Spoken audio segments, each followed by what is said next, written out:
Imagine que a sua vida nesses últimos 6 meses, se transformasse numa história. Imagine que a sua história pessoal fosse escrita nesses últimos 6 meses, se transformasse num conto, numa pequenina novela. Como que seria a sua experiência? O que estaria registrado nesses últimos 6 meses? Então imagine, a sua vida se transformou numa narrativa escrita. Talvez até você que está me vendo e ouvindo agora tenha feito algum diário, alguma coisa das suas experiências nesses últimos 6 meses, em que a gente está enfrentando essa vida totalmente diferente. Como seria a sua vida? Então, eu tenho algumas perguntas a fazer para você. Pense um pouquinho, volta um pouquinho nesses últimos 6 meses. Eu digo 6 meses porque nós estamos completando, na próxima semana agora, realmente 6 meses de início de quarentena, não é? Então, você pense só, se não cabe essa reflexão. Como foram esses seus dias vividos aqui? Então, a primeira pergunta é: que frase poderia resumir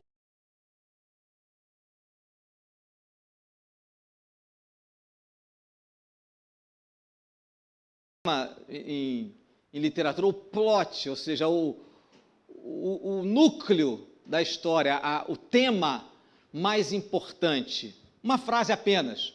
Como seria a frase que descreveria esses seus últimos 6 meses? Tenta fazer isso. Pensa um pouquinho e veja como é que fica. Outra pergunta, como seria esse romance, essa história? Quem são os personagens principais que fazem parte desses seus últimos 6 meses? Quem são as pessoas, não só as pessoas, mas os cenários principais da sua vida? Eu acho que para muita gente, aqueles seres que a gente não consegue ver é personagem participante indispensável, não é? O vírus. Mas quem são? Quem são os grandes protagonistas desses seus últimos 6 meses? Mas uma pergunta que acho que a gente nem sempre responde, se preocupa em responder, especialmente porque a gente ainda está vivendo, meio que a nossa vida está semi-condicionada a esse contexto de pandemia. Uma pergunta que a gente precisa aprender a responder: quando ou como é a reviravolta no enredo? Sempre que a gente acompanha uma história, lê um romance, lê um conto, vê uma novela, não é? A gente espera reviravoltas, a gente gosta desse tipo de coisa. Na sua história pessoal, nesses últimos 6 meses, a reviravolta não só aquilo que virou a nossa vida de cabeça para baixo, mas da agora para frente, nossas novas adaptações, o que existe aí na frente para nós. Então, se a sua vida fosse essa história, você fosse escrever esses seus 6 meses, como é que seria? É um exercício interessante a gente pensar assim, não é? A gente poder pensar no enredo da nossa vida, um enredo, uma trajetória que mudou muito, de forma muito radical, não é? A nossa vida mudou muito. Só a gente olhar aqui, hoje nós estamos, vamos dizer assim, comparado com os outros dias em que a gente gravou os cultos aqui, hoje nós estamos com o tempo cheio. Temos aqui algo em torno de 15 pessoas, contando com todos nós. Hoje é um dia diferente. Eu diria que, para mim, pelo menos, esse é um ponto de reviravolta, viu, irmãos? Que estão aqui compartilhando esse culto, aqui, diáconos, os irmãos da equipe técnica, louvor. Para mim, esse é uma reviravolta na minha história.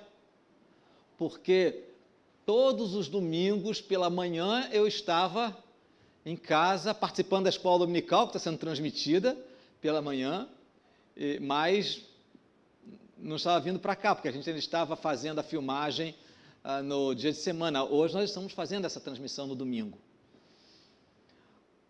Como é que é a nossa história?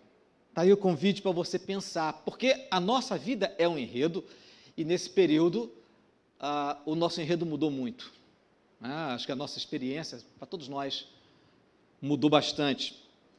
Para muita gente, esse enredo da história dos 6 meses pode ser algo mais ou menos do tipo: eu tinha planos, fiz planos para o ano de 2020, e como as circunstâncias mudaram logo no finalzinho da primeira quinzena de março, era o período de entrada nas aulas, para muita gente era o último ano de um ciclo, seja o ensino fundamental, seja o ensino médio, seja o ensino superior, ano de formatura, planejamentos, talvez tivesse gente pagando já a festa de formatura, as fotografias, o encerramento do ano, pessoas que estavam planejando os seus negócios, famílias que estavam estruturando a sua vida, quem tem, por exemplo, crianças em idade escolar, estava já preparando a volta às aulas para os filhos, talvez já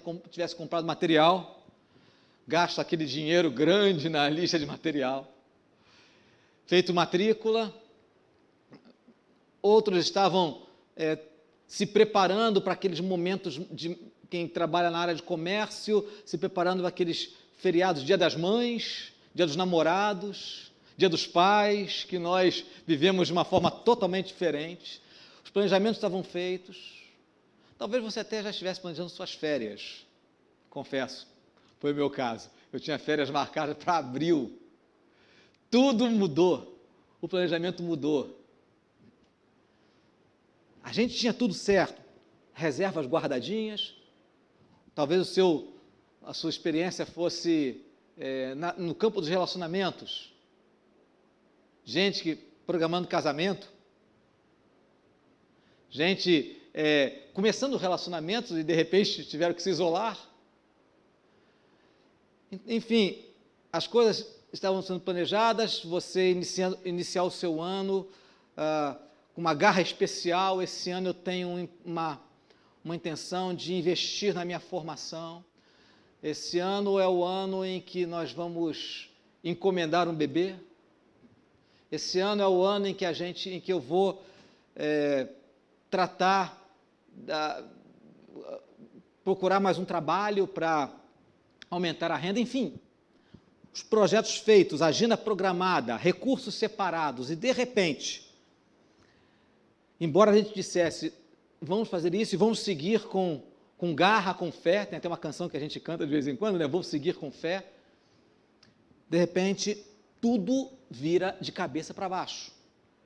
Todos os planos são sabotados por esse momento que a gente está vivendo.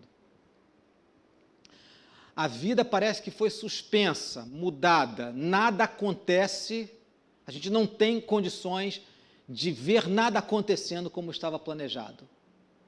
Nosso roteiro é outro.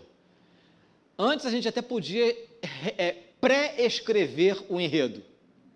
A gente estava planejando.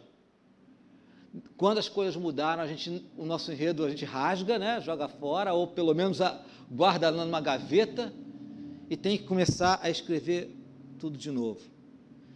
Para muita gente, as perdas foram enormes. Eu confesso para você que eu não tenho nem condições de avaliar tantas pessoas que não apenas tiveram suas agendas mudadas, mas tiveram perdas imensas, perdas financeiras, perdas familiares, dores assim indescritíveis. Eu não tenho como avaliar.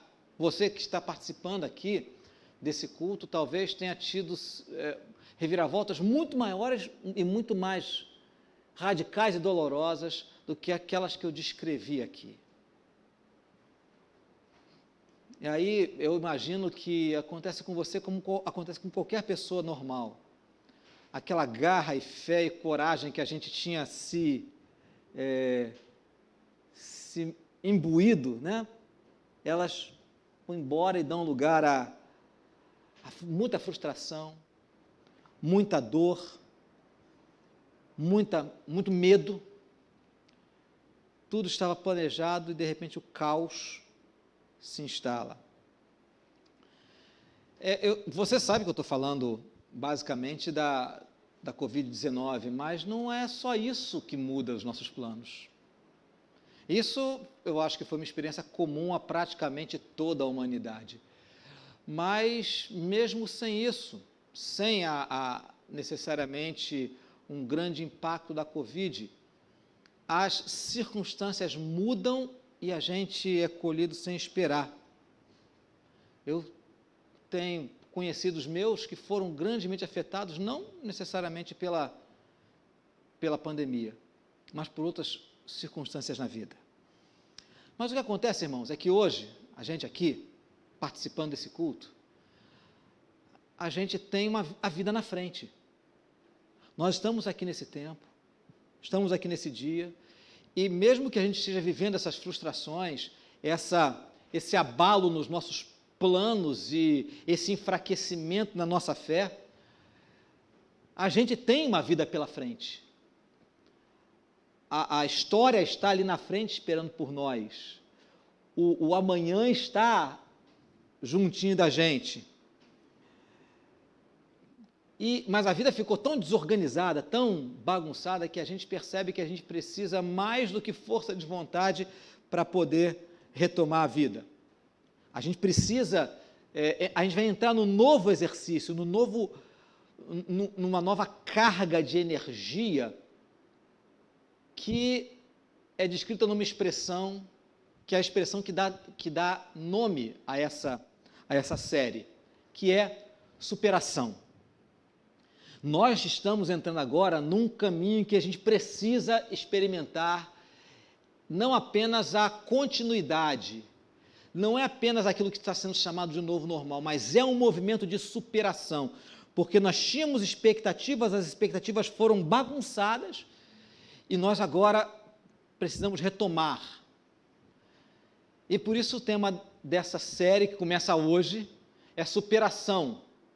Mas nós, como cristãos, encaramos a superação não apenas como um exercício de força de vontade, mas como a força que a gente encontra porque a gente sabe que Deus está em ação no meio desse caos. Nós não fomos jogados numa tempestade sem amparo.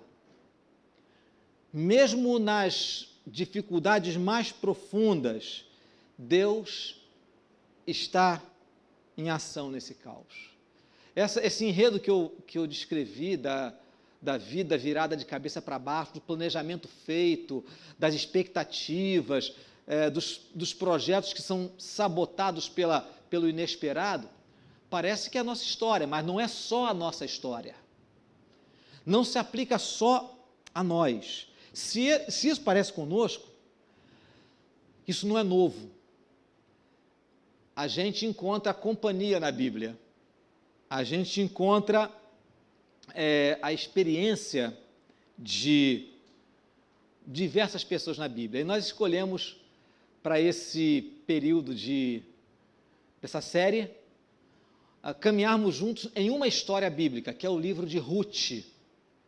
O livro de Ruth é um livro que conta a história principalmente dela, Ruth, e da sua sogra, Noemi, duas amigas que quebram aquele paradigma de que sogra e nora são inimigas, adversárias naturais. Nós vamos ver essa história que é exatamente o contrário, uma história de amizade, de lealdade e de pessoas que juntas enfrentam a vida, enfrentam uma necessidade de superação. E a gente vai ver a história dessas mulheres e a gente vai conseguir perceber, no meio de um caos absoluto instalado, a realidade de que Deus continua agindo silenciosamente, agindo tanto das maneiras naturais, às vezes agindo através do nosso comportamento, articulando as coisas, articulando a história, de maneira que a nossa ação faça parte daquilo que Deus está fazendo no meio do caos, como também Deus abençoando circunstâncias inesperadas. Deus está agindo, mesmo que a gente não consiga ver nem ouvi-lo no meio da bagunça. É isso que a história de Ruth vai mostrar para a gente. E é esse tipo de certeza de que Deus está com a gente no caminho, mesmo que o caminho esteja cheio de entulhos na nossa frente, é que nos enche de convicção e que nos realimenta para que a gente possa acreditar que a superação é uma jornada possível. Porque a gente não conta só com a nossa força de vontade, a gente conta com a presença do Eterno na nossa jornada de superação. Mas antes da gente entrar no livro de Ruth, propriamente dito, antes da gente ler o texto de Ruth, o iniciozinho do livro, eu queria trazer para a gente um versículo bíblico, que sempre que eu olho uma passagem do Antigo Testamento, uma história do Antigo Testamento, uma narrativa assim, como essa história do livro de Ruth, essa passagem sempre vem na minha mente. É um versículo que eu amo, que me enche de entusiasmo para poder ler essas histórias.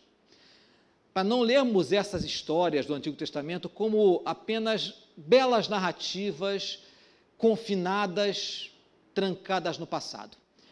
Esse versículo é um versículo que é escrito por Paulo aos Romanos, exatamente para nos ajudar a olhar essas histórias com a perspectiva cristã, com a perspectiva da fé em Jesus, no Deus que foi revelado para nós através de Jesus, o Deus que nos ama e que nos acompanha nesse caminho. Então eu queria te convidar para ver junto comigo esse versículo de Romanos capítulo 15, versículo 4. Vamos ver se a gente consegue passar? Estamos conseguindo? Ainda não? Acho que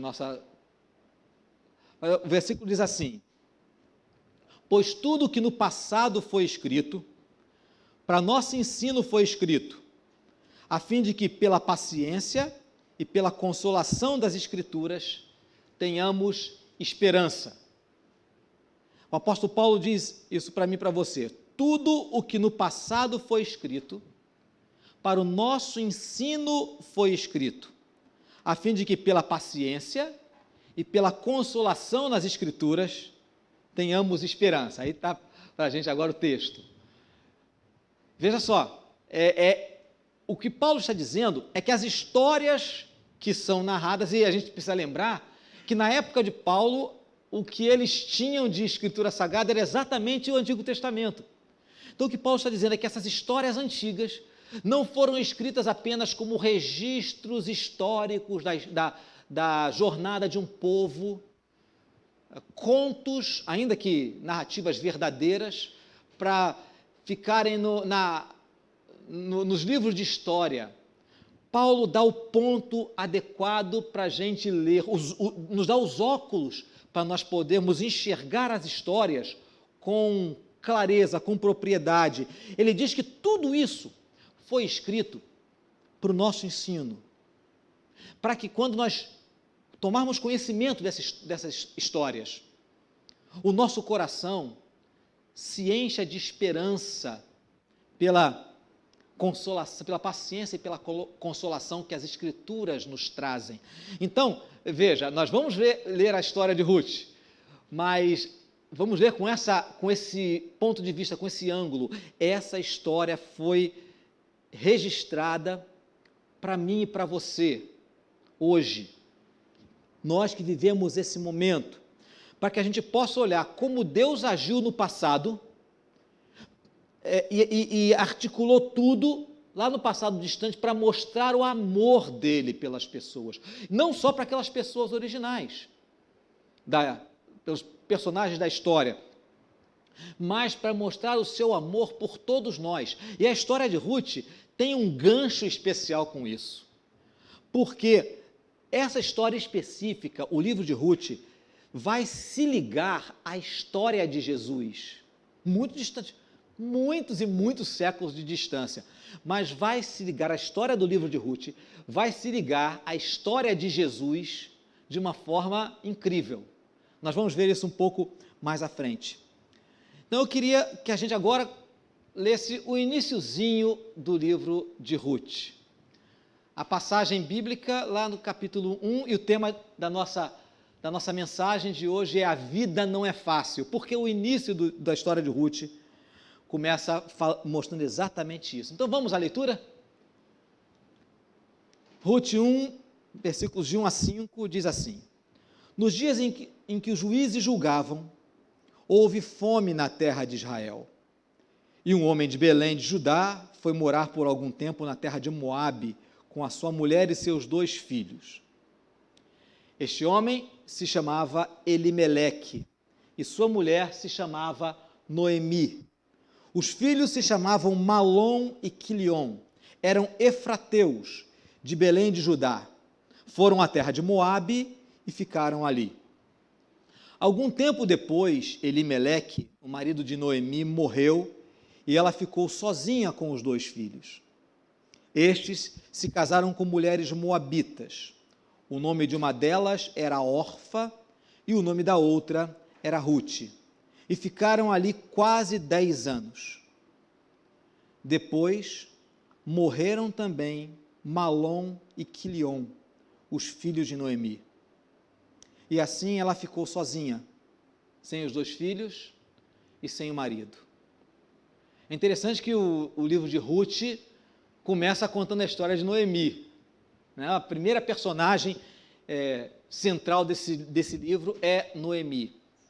E vejam só, esses primeiros 5 versículos descrevem um cenário para a gente assustador. Uma família equilibrada que vai tentar a vida numa outra terra, porque a sua terra estava passando por um período de fome.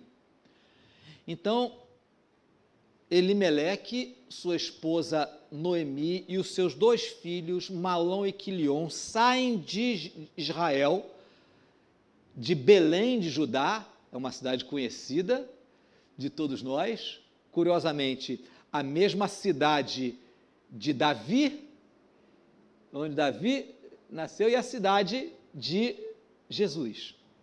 Eles saem de Belém e vão para a terra de Moabe, uma terra estrangeira, e lá vão tentar a vida. Planejamento, projeto. As coisas não estão dando certo aqui, vamos mover a nossa vida, vamos mover nossa casa, nossos negócios para outro lugar onde a gente possa dar continuidade ao nosso projeto de vida. E eles vão com esperança, porque a fome que estava em Israel não estava acontecendo em Moabe. Eles vão tentar lá, só que lá em Moabe acontece muito pior.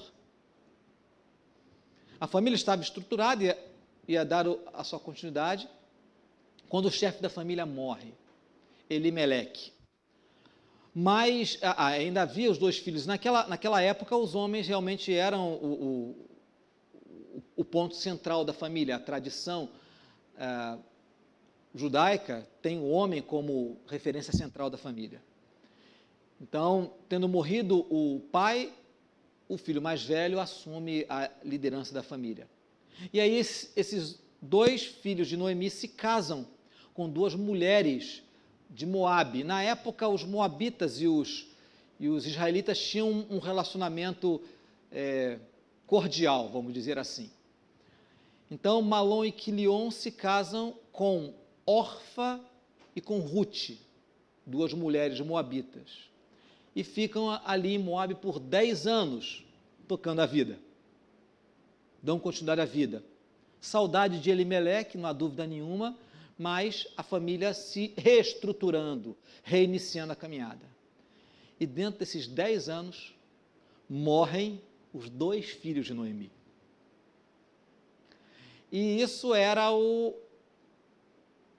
terrível, porque Malom e Quilion não tinham deixado filhos, não tinham deixado descendência. As 3 mulheres estavam ali por conta de si mesmas. E no caso de Noemi, a situação era mais crônica, porque ela era uma estrangeira.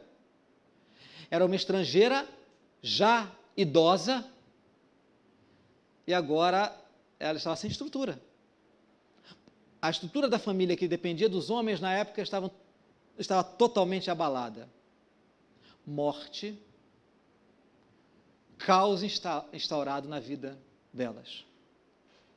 Nós vamos ver, conforme a gente for passando pela história, que a expectativa de Noemi era voltar para Israel e lá tentar reiniciar a sua vida como viúva, dependendo da estrutura que havia em Israel para eventualmente apoiar as mulheres viúvas e os órfãos. Havia isso em Israel, mas ela ia ter que começar tudo praticamente do zero.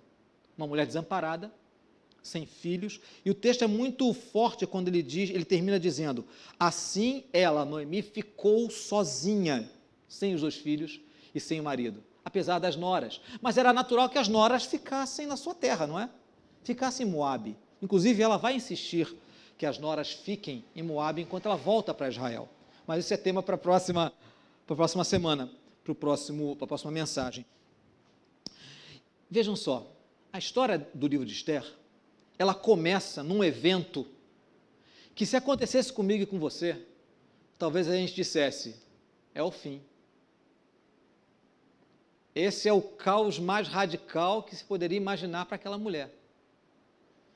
Fim de trajeto, fim de história. A gente pode imaginar que se fosse com a gente, e eu entendo que muitas pessoas hoje, no nosso tempo, podem estar sentindo a sua experiência como o fim, porque o caos está implantado. Mas o que a história desse livro nos mostra é que nem sempre o caos é fruto de uma decisão ruim que a gente tenha tomado. Não existe nessa passagem nenhuma crítica à ação de Noemi de ter ido para Moabe. Era uma coisa natural. Nem sempre o caos é fruto de uma decisão ruim, mas, não se surpreenda com o que eu vou dizer, muitas vezes o caos está ali como parte do plano de Deus. Nós vamos ver isso aqui na história. Porque o caos é uma possibilidade na vida de qualquer pessoa. Nós vamos sair desse tempo de pandemia, não tenha dúvida. Com a graça do Senhor, estamos orando para que essas tantas vacinas que estão sendo testadas sejam eficientes e transformem a pandemia numa doença endêmica, ou seja, uma doença tratável, que existe, mas que é tratável. Mas, conforme a vida vai continuando, outras circunstâncias surgem. Quantos de nós já não vivemos caos muito antes da pandemia? Já vimos na nossa família, já vimos na nossa casa, já experimentamos até isso, ou pessoas próximas de nós. Quantos de nós já abraçamos pessoas passando por situações profundamente caóticas, muito antes da pandemia? A vida é assim. E Deus não se ausenta, né, nesses momentos. A gente precisa entender que, na realidade, vão acontecer situações difíceis para as quais a gente não tem explicação. As explicações simplistas do tipo, como, por exemplo, aconteceu com os discípulos de Jesus quando viram um homem cego de nascença e já tentaram explicar quem pecou para que ele nascesse cego, ele ou os pais dele. Resposta simplista, tentando explicar coisas que não são facilmente explicáveis. As dificuldades da vida não comportam respostas irresponsáveis, respostas simplistas. Mas mesmo que a gente não tenha resposta para os caos que nós vivemos, o que a gente aprende olhando para as Escrituras é que isso não precisa determinar a nossa vida. A falta de explicações, de respostas, não precisa determinar o rumo da nossa vida. Por quê? Porque mesmo sem entender as respostas, nós podemos entender quem na verdade está no comando. Não são as nossas forças, não são as nossas capacidades e habilidades. Nós sabemos que Deus está no controle acima das dificuldades, embora a gente não entenda como Ele controla, como Ele administra, mas o que a gente sabe é que há história para frente. Há história para frente, como esse episódio, essa dor profunda de Noemi não é o fim da história dela. é, na verdade, o início de uma outra perspectiva, de uma outra forma de viver. É o início realmente de um caminho de superação. Deus tem sempre mais história com a gente. Sempre. O Deus que está presente no nosso caminho, Ele sempre tem um amanhã para a gente. Ele constrói a história dele na nossa vida, Ele constrói a história ao nosso redor com a nossa participação. O nosso Deus, Ele tem muito mais a lidar com a gente. E conforme a gente for caminhando na história de Ruth, a gente vai ver como isso foi real para a vida de Noemi e de Ruth, e a gente vai perceber os paralelos que isso tem conosco. Veja que coisa interessante, Noemi em momento nenhum disfarçou a dor que ela estava vivendo. Não disfarçou. Há um versículo que está mais à frente nesse capítulo, faz parte da passagem que nós vamos ver na semana que vem, mas eu queria só dar esse passo à frente com você, que é os versículos 20 e 21. Veja o que Noemi fala quando ela está chegando de volta em Israel. As pessoas dizem assim: mas essa não é Noemi? E olha a resposta que Noemi traz, é a resposta de quem está com o coração apertado. Ela diz: não me chamem de Noemi, mas de Mara, porque o Todo-Poderoso me deu muita amargura. Quando saí daqui eu era plena, mas o Senhor me fez voltar vazia. Por que então querem me chamar de Noemi, se o Senhor deu testemunho contra mim e o Todo-Poderoso me afligiu? Que dureza essa palavra de Noemi, não é? Não parece a palavra de alguém de fé, de alguém que conhece o Todo-Poderoso. Mas espera um pouco. Ela entende que todo esse caos não foi obra do acaso. Ela entende que mesmo profundamente dolorida, machucada, amargurada, porque ela diz isso, ela sabe que a mão do Todo-Poderoso está nisso. E a resposta dela para as suas conhecidas tem um jogo de palavras, porque o nome de Noemi significa algo do tipo minha doçura, alguém que é agradável, alguém que é suave. O nome dela significa isso. E ela diz: não me chamem de minha doçura, de suave, me chamem de Mara, que quer dizer amarga. Porque é assim que está o meu coração. E ela diz algo curioso, ela diz: Deus é que virou a minha vida de ponta cabeça. Meu coração está dolorido. O Todo-Poderoso pesou a sua mão sobre mim. Então ela reconhece que, apesar de toda a sua dor, os acontecimentos não são aleatórios. Isso pode parecer contraditório e até mesmo frustrante para nós, mas essa é uma verdade bíblica. Nada do que acontece na vida daqueles que pertencem a Deus está fora da administração de Deus. E em tudo, Deus trabalha para produzir algo positivo nas nossas vidas.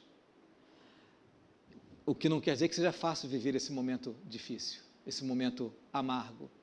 A Bíblia mostra para a gente que perder o prumo, perder a estabilidade na vida, perder até a alegria de viver, a doçura, como foi o caso de Noemi, e também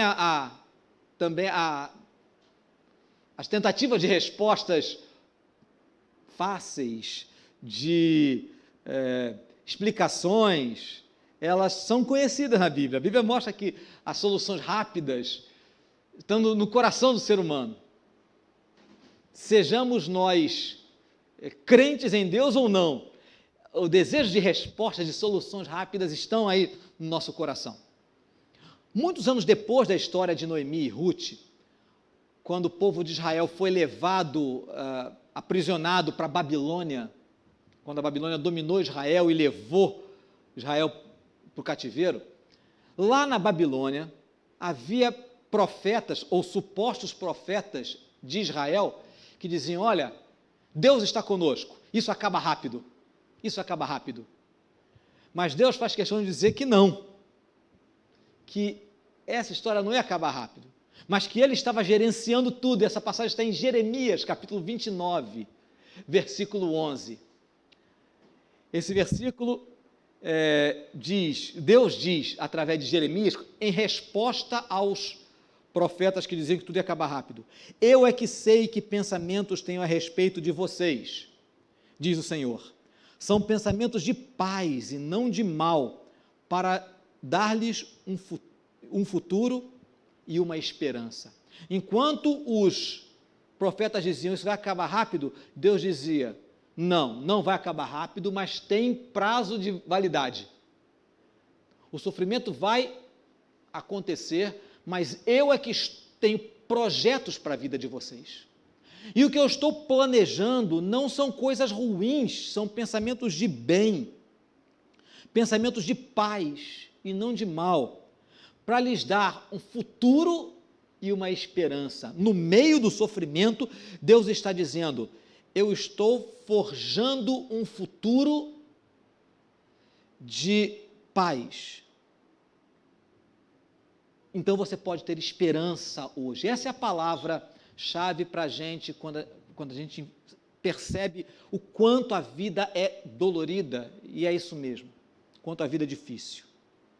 Essa palavra de Deus, o povo de Israel, lá em Jeremias, é válida para nós hoje também. Lembra do versículo de Romanos 15? Em que Paulo diz que as histórias estão registradas ali para que eu e você, pela paciência e pela consolação que as Escrituras nos trazem, a gente possa ter esperança. Essa palavra começa a se conectar com a história que a gente está caminhando. Deus vem falando há muitos séculos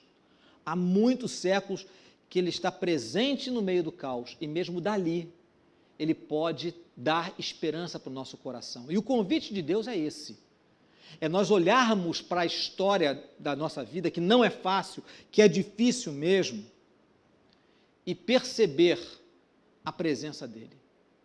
Eu falei para você que a história de Ruth tem conexão com a história de Jesus. E tem conexão de duas maneiras. A primeira é uma conexão direta, porque Ruth, na verdade, é antepassada de Jesus. Se você olhar a genealogia de Jesus no início do livro de Mateus, vai encontrar o nome de Ruth. Ruth é uma antepassada de Jesus, porque ela é antepassada de Davi. Então, há essa conexão realmente de linhagem, de sangue com Jesus. Mas a história de Ruth tem mais conexão ainda, porque essa experiência da presença de Deus e da ação de Deus no meio do caos, tanto para Noemi como para Ruth, nos faz olhar para Jesus, nos ajuda a olhar para Jesus, na esperança que a ressurreição de Jesus traz para nós. O livro de Ruth é um livro cheio de muita dor, mas é também um livro de esperança e de superação. É uma história de esperança e de superação. Isso vai nos lembrar que a vida é assim mesmo, que a gente está sujeito ao caos, mas que Deus não está ausente, nada disso. Assim como Deus agiu nessa história de Ruth, olha aí a conexão que Paulo traz para a gente. Olhando para essa história, nós podemos ter a consolação que vai nos trazer esperança, porque ela vai nos lembrar de que o mesmo Deus que agiu nessa história antiga é o Deus que veio construindo toda a história, agindo ao longo dos tempos para fazer com que Jesus fosse dado a nós. O Senhor Jesus é dado a nós para Ele se tornar a nossa esperança. Jesus é o homem de dores. Lembra que Isaías descreveu Jesus assim? O homem de dores que sabe, que entende a respeito do sofrimento. Essa é uma das descrições que Jesus recebe no Antigo Testamento ainda, o homem de dores que sabe o que é sofrer. Jesus é o Cordeiro de Deus que deu a sua vida para que a gente conheça o amor desse Pai que está do nosso lado no meio da desorganização da vida. É olhando para Cristo, é olhando para a entrega de Cristo e lembrando que Ele é o grande presente de Deus para nós, é que nós podemos lembrar do amor que Deus nos tem, mesmo que o nosso coração fique com aquele ranço, aquele travo amargo por causa do sofrimento. O sofrimento, ele é presente, mas ele não precisa se sobrepor à nossa percepção de que Deus está ali.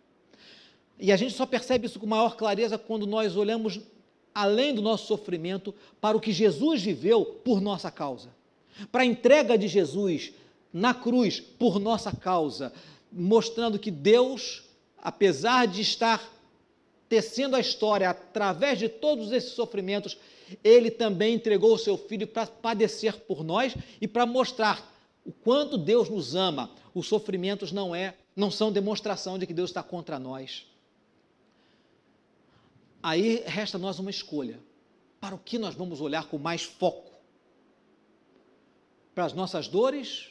Ou vamos nos lembrar que as dores existem, mas Deus está conosco e nós podemos olhar para Jesus e perceber que Ele foi entregue por nossa causa. Por nossa causa.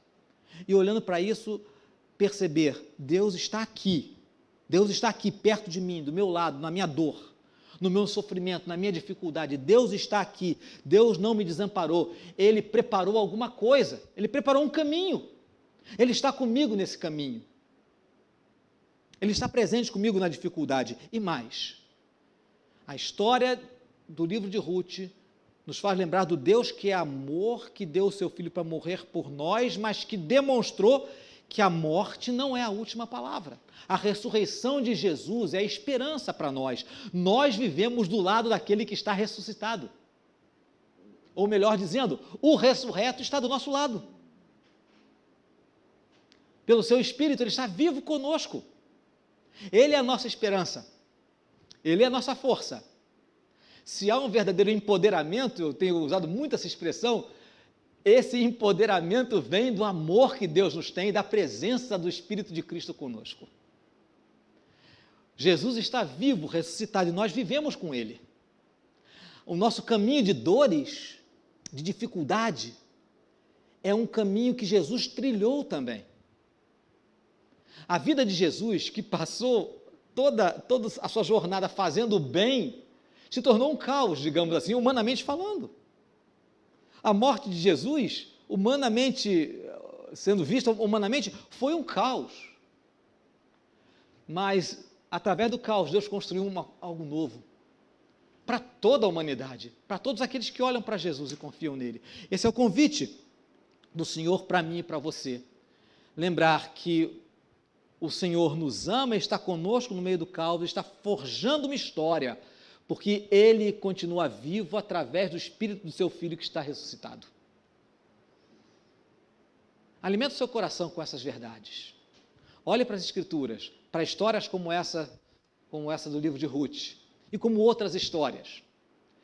E hoje, agora no término dessa mensagem, o que eu quero compartilhar com você, passar para você, é um desafio dessa semana para alimentar o teu coração com essa realidade a respeito da presença de Deus conosco no meio do sofrimento e a esperança que isso dá. Então, vamos lá ao desafio dessa semana.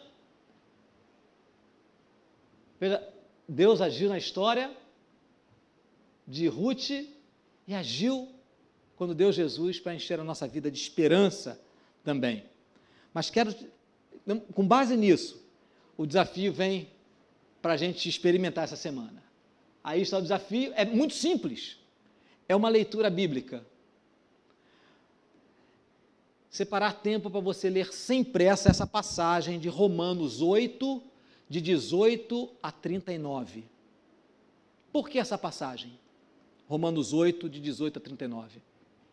O apóstolo Paulo foi alguém que que escreveu aos Romanos, não como alguém que estava no seu gabinete, no seu escritório, sentado com uma xícara de café do seu lado, comendo um bolo de fubá, né, vestido com roupas confortáveis. Não. O apóstolo Paulo foi alguém que experimentou caos na sua vida demais, muito caos.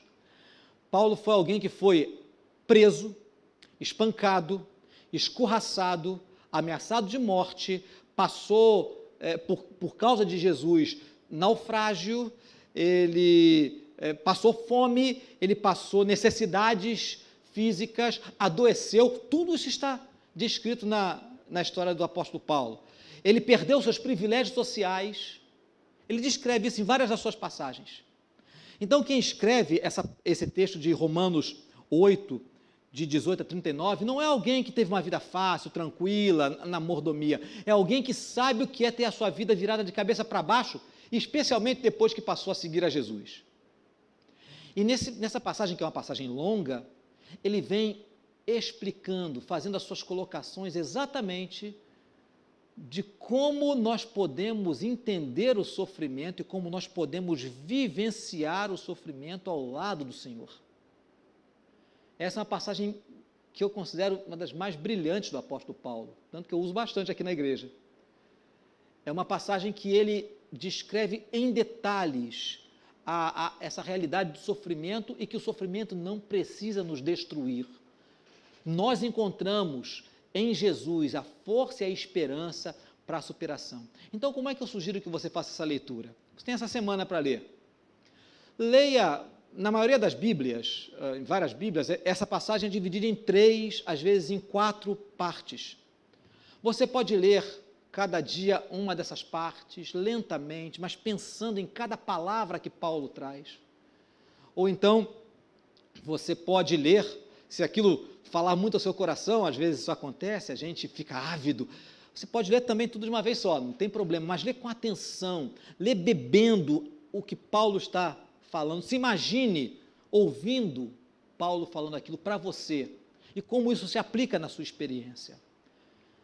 Leia isso várias vezes, não faz mal se você leu tudo na segunda-feira, leia terça de novo, separe um tempo para isso, para que isso alimente a tua alma, para que isso fortaleça a tua esperança, renove a sua força em Cristo, para que esse caminho de superação possa ser trilhado ao lado do Senhor Jesus.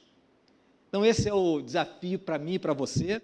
Nessa semana eu convido você a participar disso e a gente está se voltando para o Senhor que está do nosso lado, o Senhor que entregou o seu próprio Filho, e é assim que Paulo fala nessa passagem de Romanos 8, aquele que nos deu o seu próprio Filho, que não poupou o seu próprio Filho, antes o entregou por nós, será que Ele não vai dar, juntamente com o seu Filho, tudo aquilo que a gente precisa?